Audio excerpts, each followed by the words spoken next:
tous, bienvenue dans cette nouvelle vidéo de lecture chuchotée et je l'espère relaxante. Comme promis, je vous retrouve aujourd'hui avec une vidéo qui aura pour thème l'horreur, le suspense, peut-être même effrayante, car j'apprécie cette saison d'Halloween et c'est pourquoi je vous propose la lecture d'une nouvelle intitulée Air froid et rédigée en 1926 par celui que je pense être le maître de l'horreur moderne. J'ai nommé Howard Philip Lovecraft. Sans plus attendre, nous allons nous plonger dans cette nouvelle d'une bonne dizaine de pages qui saura peut-être vous glacer le sang, qui sait. Air froid. Vous me demandez de vous expliquer pourquoi je crains l'air froid. Pourquoi je tremble plus que les autres dès que j'entre dans une pièce froide et parais malade, pris de nausées, lorsque la fraîcheur du soir s'insinue sous la chaleur d'un après-midi de fin d'automne. Il y en a qui disent que je réagis au froid comme d'autres à une mauvaise odeur. Je suis bien le dernier à les démentir. Ce que je vais faire maintenant, c'est vous rendre compte de l'incident le plus abominable qui me soit jamais arrivé, et vous laisser le soin de juger, de dire s'il existe une explication satisfaisante à ces réactions qui vous étonnent. C'est une erreur que d'imaginer l'abominable associé toujours indissolublement à l'obscurité, au silence et à la solitude. Moi, je l'ai rencontré dans la clarté d'un milieu d'après-midi, au sein d'une métropole trépidante, alors que je me trouvais soumis à la promiscuité que garantit une pension meublée de la catégorie la plus ordinaire, entouré de ma triste propriétaire et de deux hommes robustes. Au printemps de 1923, j'avais réussi à tirer quelques commandes à des périodiques, travaux aussi peu lucratifs que fastidieux, et me trouvais dans la ville de New York, incapable évidemment de payer un loyer élevé. Je m'étais mise à dériver de meublé en meublé, tout aussi détestables les uns que les autres, à la recherche de la chambre qui combinerait propreté acceptable, mobilier relativement décent et prix plus raisonnable. Je m'aperçus vite que je tombais irrémédiablement de Charby dans Scylla, mais finis néanmoins par trouver une maison située dans la 14e rue Ouest, qui me déplut un peu moins que les précédentes. C'était un immeuble de grès à 4 étages, construit sans doute quelque temps avant 1850, meublé de cheminées, de marbre et de boiseries, dont la splendeur fatiguée attestait une ancienne opulence, suivie d'un déclin rapidement précipité. Dans les chambres grandes, hautes de plafond, décorées d'un papier impossible et de corniches de plâtre d'une complexité grotesque, dominait une odeur de moisi et des relents de cuisine lointaine. Mais les planchers étaient frottés, les draps supportables et l'eau chaude n'étaient que rarement froide ou coupée, si bien que j'en vins à considérer cet endroit comme une tanière assez propice à l'hibernation. En attendant de me retrouver capable de vivre. La propriétaire, dame traînant savate, une espagnole presque barbue répandant au nom de Herrero, avait le bon goût de m'épargner ses bavardages ou ses considérations personnelles sur l'heure à laquelle j'éteignais l'électricité dans ma chambre, laquelle donnait sur le palier du 3e étage, et mes colocataires étaient des gens aussi tranquilles et aussi discrets qu'on pouvait les rêver. Des Espagnols pour la plupart, dont le niveau de vie était à peine supérieur au minimum vital. En définitive, seul le vacarme des voitures dans l'artère sur laquelle donnaient mes fenêtres se révéla un souci majeur. J'habitais dans cet endroit depuis 3 mois, depuis 3 semaines, à peu près quand eut lieu le premier incident bizarre. Un soir, il était à peu près 8 heures, j'entendis comme une sorte de clapotis contre mon plafond. Dans ma chambre régnait brusquement l'odeur âcre de l'ammoniaque. Regardant autour de moi, je m'aperçus qu'au coin du mur était taché un liquide antiquité sur le plancher. L'inondation provenait de l'endroit du plafond le plus proche de la rue. Soucieux de prendre le mal à sa racine, je me précipitai en bas pour avertir la propriétaire des ennuis qui m'arrivaient. Elle m'assura que les choses seraient vite remises en ordre. C'est le docteur Munoz, expliqua-t-elle en escaladant l'escalier devant moi. Il a renversé ses drogues. Il est trop malade pour pouvoir se soigner. Il est de plus en plus malade et il ne veut pas qu'on l'aide. Il est très bizarre dans sa maladie.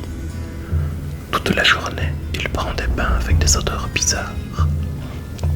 Il ne faut pas qu'il s'agite ou qu'il est chaud. Il fait tout son ménage tout seul. Sa petite chambre est pleine de bouteilles et de machines et il n'exerce pas la médecine. Mais il était célèbre autrefois. Mon père avait entendu parler de lui à Barcelone. Encore récemment, il a rangé le bras du plombier.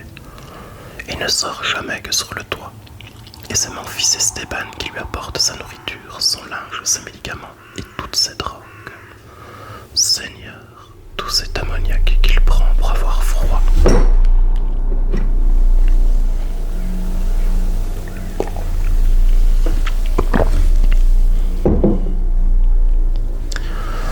Madame Herrero disparut en direction du 4e étage. Quant à moi, je me retirai de ma chambre. Quelques instants plus tard, l'ammoniaque cessa de couler.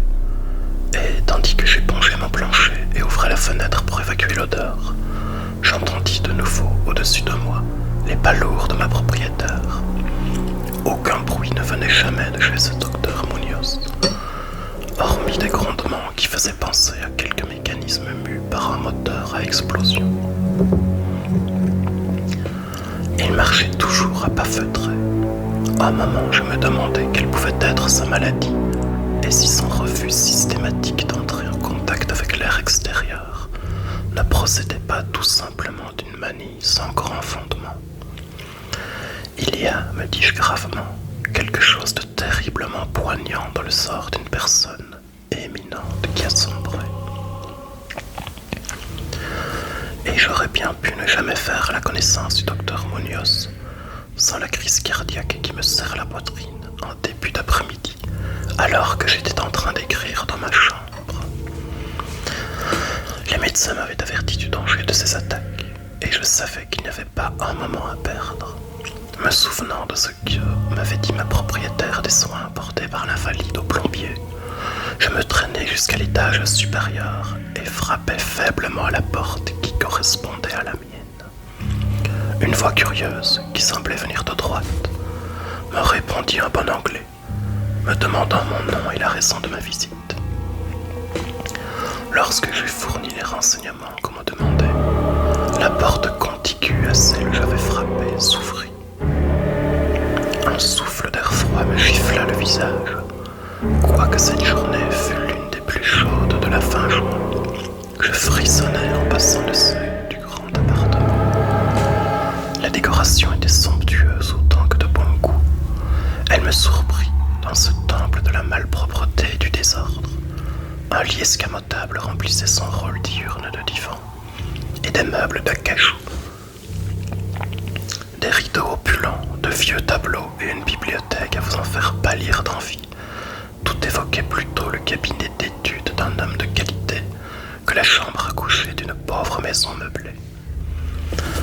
Je compris que la pièce située au-dessus de mon logement, la petite chambre, avec les bouteilles et les machines dont avait parlé Madame Herrero, était tout simplement le laboratoire du médecin, et que ses quartiers d'habitation se trouvaient dans la pièce voisine, cossue, avec ses confortables alcôves. Elle était flanquée d'une salle de bain dont les placards recelaient et masquaient tous les ustensiles de la vie quotidienne. Le docteur Munoz, c'était évident, était un homme cultivé, de goût et de bonne naissance.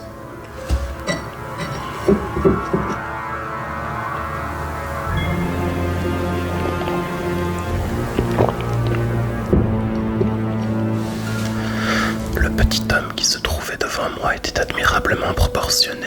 Ses vêtements, quoique un peu guindés, étaient d'une coupe parfaite merveille, une tête très distinguée, une expression supérieure mais dépourvue de toute arrogance, un collier de barbe coupé court et gris, un pince-nez à l'ancienne mode encadrait des yeux sombres et vivants et surmonté d'un nez aquilain qui donnait une sorte d'apparence mauresque à une physionomie typiquement ibérocelte. Des cheveux épais, bien coiffés, attestant les visites régulières d'un coiffeur séparé par une raie impeccable au-dessus d'un front puissant. Cet ensemble dégageait l'impression d'une intelligence rare et d'une nature bien supérieure à la moyenne. Néanmoins, dès la première vision que j'eus du docteur Munoz au sein de cette atmosphère glacée, j'éprouvai une répugnance que rien dans l'aspect de mon hôte ne pouvait justifier. Seuls les reflets livides de son teint et la froideur de sa main pouvaient donner un fondement physique à ce sentiment. Et pourtant, même ces données pouvaient très bien s'expliquer si l'on consentait à se souvenir que cet homme était un malade. C'était peut-être aussi ce froid bizarre qui atténuait ma bonne impression. La température, en effet, était bien au-dessous de la normale pour une journée si chaude. Et tout ce qui est anormal suscite l'aversion, la méfiance et la crainte. Mais j'eus au fait oublié mes réticences pour admirer l'extrême habileté de cet étrange médecin. Habileté dont je ne tarderai pas à me rendre compte. Et pourtant ses mains, tremblantes et glacées, semblaient parfaitement mortes. Il comprit immédiatement ce dont j'avais besoin et m'administra ses soins avec la suprême dextérité d'un grand maître. Pendant tout ce temps, me réconfortant d'une voix délicatement modulée, quoique sans timbre, il me disait qu'il était l'ennemi le plus acharné qui fût de la mort. Qu'il avait perdu sa fortune en même temps que ses amis, à mener des expériences bizarres, dont l'objet était d'anéantir la grande faucheuse.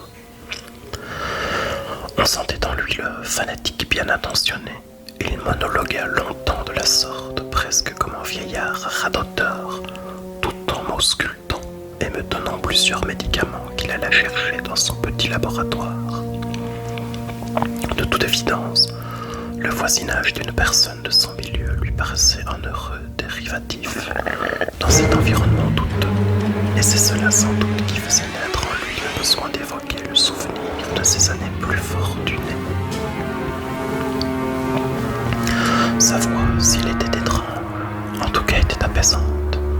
Sa respiration me restait inaudible tandis qu'il m'adressait des phrases bien tournées, d'une exquise urbanité.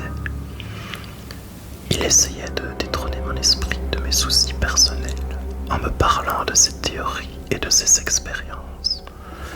Et je me rappelle qu'il me consola avec un tact de ma faiblesse cardiaque en me répétant que la volonté et la conscience sont plus puissantes que la vie organique elle-même, si bien qu'à une enveloppe physique précaire, mal développée, un traitement scientifique de ses qualités propres peut fournir une animation fondée sur le système nerveux, malgré toutes les défectuosités fonctionnelles, ou même les lacunes que présente l'arsenal normal des organes. Il se faisait fort, me dit-il presque en plaisantant, de m'apprendre un jour à vivre, ou tout au moins à posséder une sorte d'existence, consciente sans cœur. Pour lui, il souffrait d'un ensemble de maladies qui exigeaient un régime très complexe, dont un froid permanent était l'un des éléments. Toute élévation notable de la température, si elle se prolongeait, pouvait lui être fatale.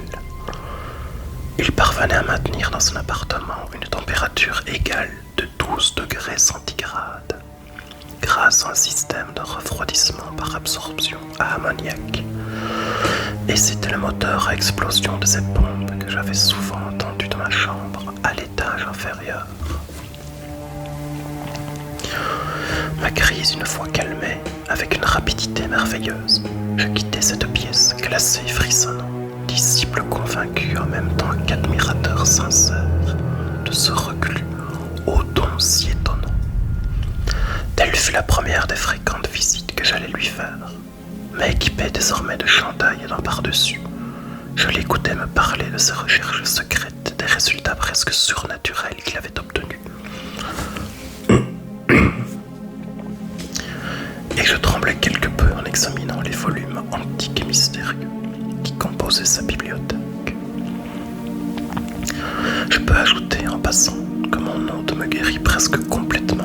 maladie, et pour toujours, grâce à sa science intelligente. J'ai le sentiment, encore aujourd'hui, qu'il ne méprisait pas entièrement les incantations médiévales, étant donné que pour lui, ces formules secrètes mettaient en éveil des stimuli psychologiques rares, capables de presque certainement d'exercer des effets assez imprévus sur la substance d'un système nerveux ayant perdu la faculté d'envoyer les pulsations vitales dans les organes.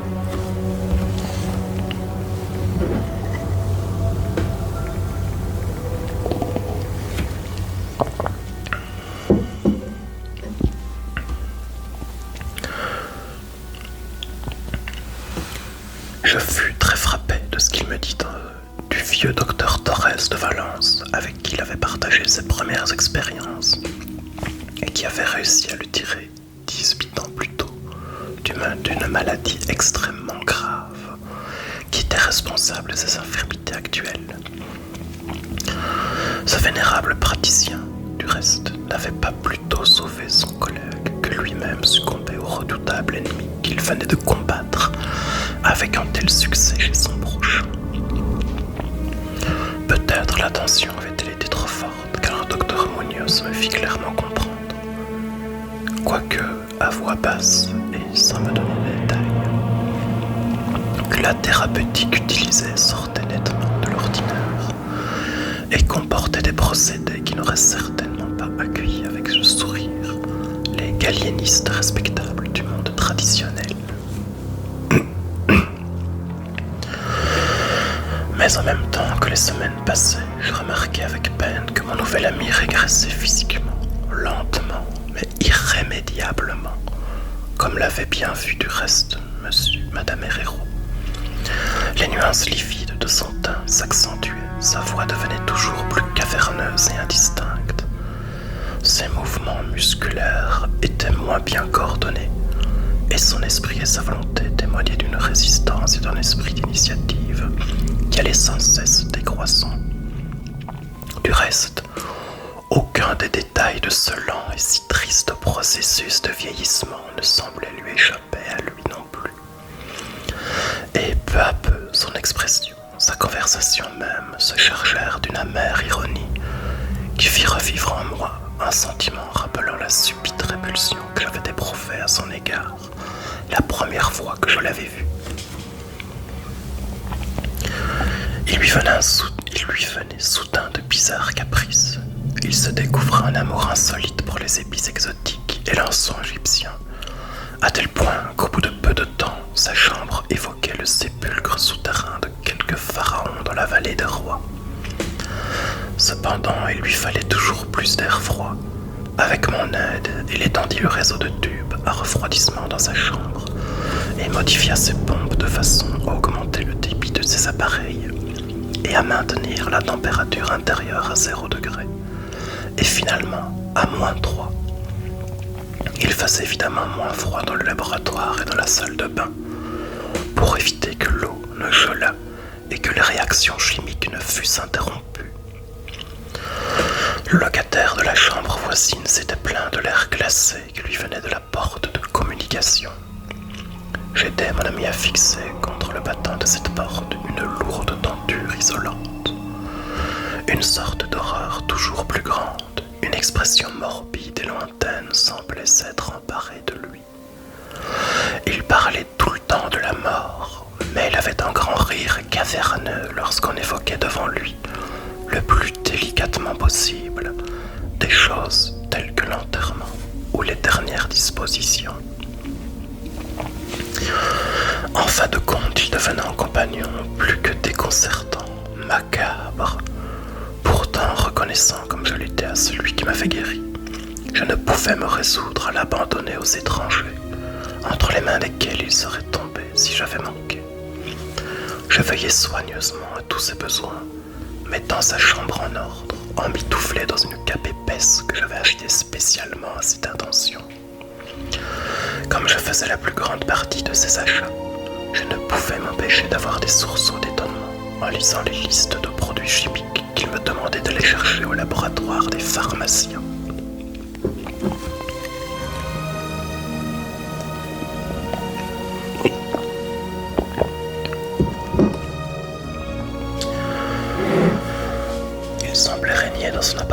une atmosphère de panique, toujours plus forte et parfaitement inexplicable. La maison tout entière, comme je l'ai dit, dégageait une odeur de moisi.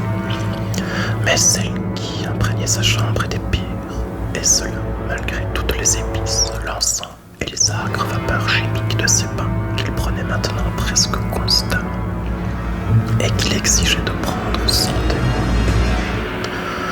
Je me rendais compte que cette odeur devait avoir un rapport avec sa maladie, et je frissonnais seul avec moi-même en me demandant ce qu'elle pouvait être.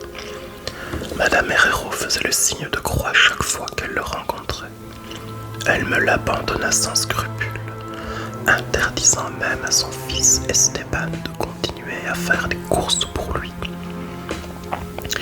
Quand je lui proposais de consulter d'autres médecins, le malade eut une crise de rage à la limite de ses forces.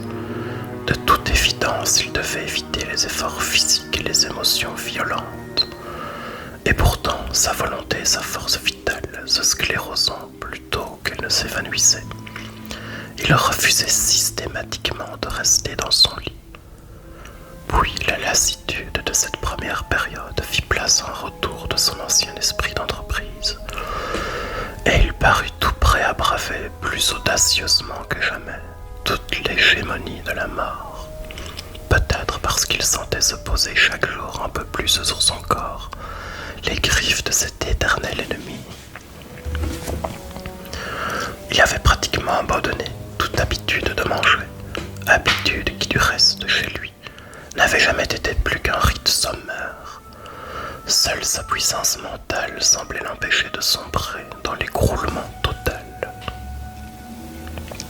Puis il se mit à réaliser des heures durant de longs documents qu'il scellait soigneusement et me recommandait ensuite avec 1000 détails de transmettre après sa mort à un certain nombre de personnes dont il me donna les noms. Pour la plupart, c'étaient des lettrés des Indes occidentales. Mais il y avait aussi dans sa liste un médecin français, célèbre autrefois, et que je croyais mort depuis longtemps, mais au sujet duquel avaient couru les bruits les plus fantastiques. En fait, je brûlais tous ces papiers sans les envoyer ni les ouvrir. L'aspect et la voix de mon ami devenant véritablement effrayants, sa présence insupportable un jour de septembre, un homme qui était venu réparer la lampe de son bureau l'aperçut à l'improviste et tomba en crise d'épilepsie. Crise que mon ami, du reste, soigna d'une manière extraordinaire, me donnant ses instructions tandis que lui-même restait invisible. Ce malade, chose bizarre, avait connu toutes les terreurs de la Grande Guerre, sans jamais avoir été victime d'une telle attaque. Puis, vers le milieu d'octobre, l'horreur des horreurs tomba sur nous avec une brutalité stupéfiante. Une nuit, vers 11 heures, la pompe de l'appareil à compression tomba en panne, et 3 heures plus tard, le système de refroidissement avait cessé de fonctionner. Le docteur Munoz m'appela à grands coups de talon de mon plafond. Je m'acharnai fébrilement à réparer l'appareil, tandis que mon hôte jurait d'une voix dont la sonorité morte et craquetante défiait toute description. Mes efforts d'amateur n'aboutirent à rien. J'allai chercher le mécanicien dans le garage voisin, ouvert la nuit, mais il me dit qu'on ne pourrait rien faire avant le matin, car il fallait remplacer un piston de la pompe. La rage et la terreur de l'ermite moribond prirent alors les proportions grotesques, mais qui me firent craindre de le voir perdre toutes les ressources physiques qui pouvaient lui rester. À un moment, dans une sorte de crise, il enfouit ses yeux derrière ses mains et se précipita de la salle de bain. Il en ressortit, tâtonnant, la tête bandée. J'avais vu ses yeux pour la dernière fois. Il faisait maintenant nettement moins froid dans l'appartement. Vers 5 heures, le docteur se retira dans la salle de bain, non sans m'avoir auparavant ordonné de veiller à ce qu'on lui fournisse sans la moindre interruption toute la glace que l'on pourrait se procurer dans les drugstores ou les cafés ouverts. Au retour de quelques voyages inutiles ou quand je déposais devant la porte de la salle de bain les résultats de ma quête, je pouvais entendre à chaque fois comme bruit de barbotement et une voix toujours plus épaisse hurlait toujours le même ordre, encore plus, encore plus. Finalement, le jour qui promettait d'être chaud se leva. Les boutiques s'ouvrirent l'une après l'autre. En désespoir de cause, je demandais à Esteban soit d'aller chercher de la glace pendant que j'essayerais de trouver un piston, soit d'aller lui-même chercher le piston. Mais obéissant aux instructions de sa mère, il refusa systématiquement de rien faire. En fin de compte, j'engageai un clochard douteux que je rencontrai au coin de la 8e avenue pour veiller à ce que mon patient eût toute la glace qui lui était nécessaire. Il irait la chercher dans une petite boutique où je le présentais. Cela fait, je m'attaquai à la recherche du piston en même temps qu'à celui d'hommes de l'art qui fussent capables de le monter. Tâche interminable, à l'image de mon ermite, j'étais presque malade de rage.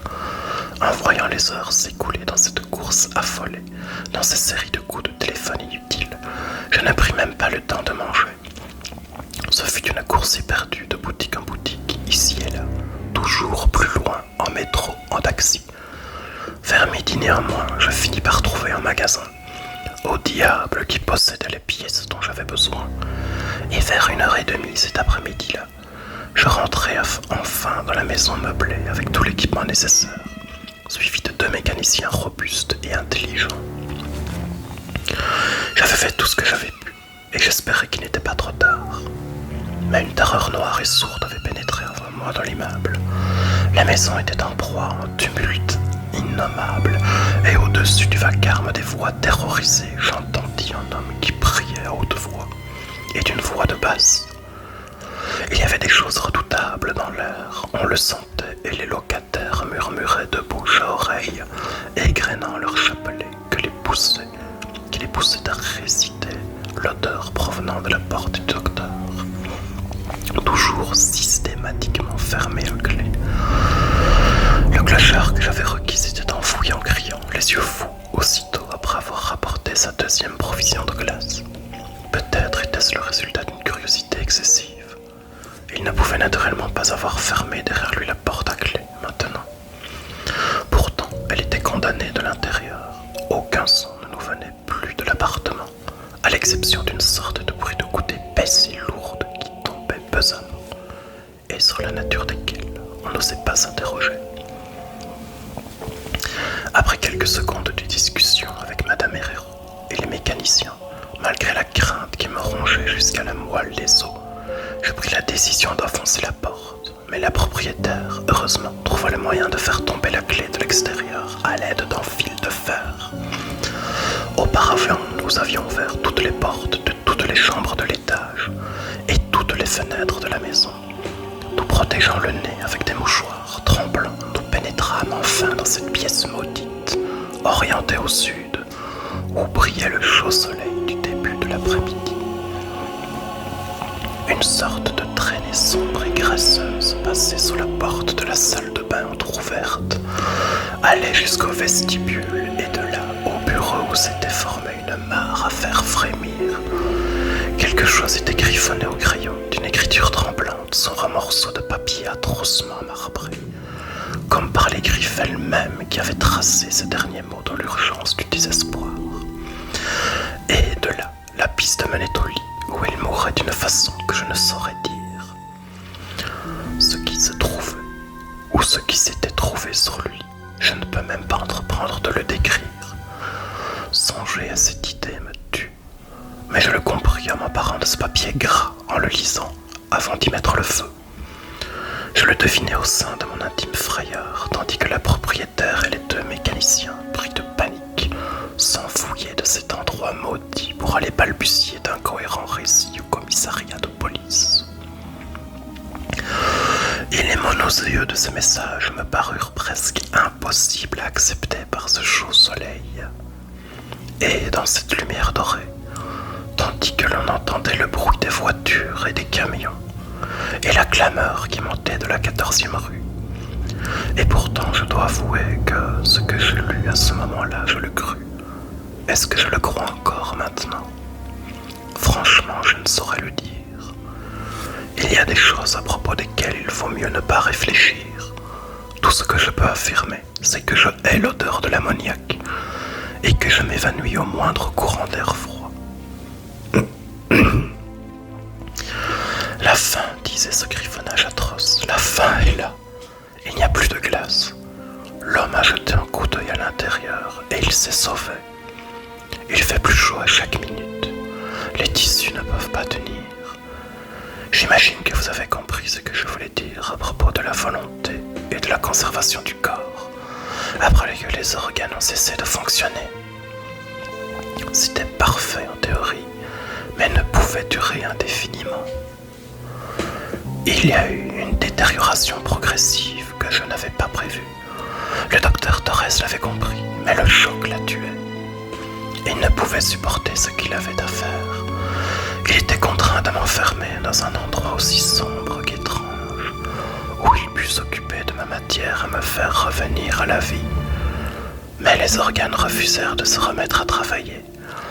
Il fallait le réaliser à ma façon, par la voie que je préconisais, la préservation artificielle. Car, comprenez-vous, je suis mort il y a aujourd'hui 18 ans. Voici qui conclut notre lecture un peu effrayante de ce soir. Tout comme moi, j'espère que vous aurez su apprécier ce récit rédigé par Howard Philip Lovecraft en 1926.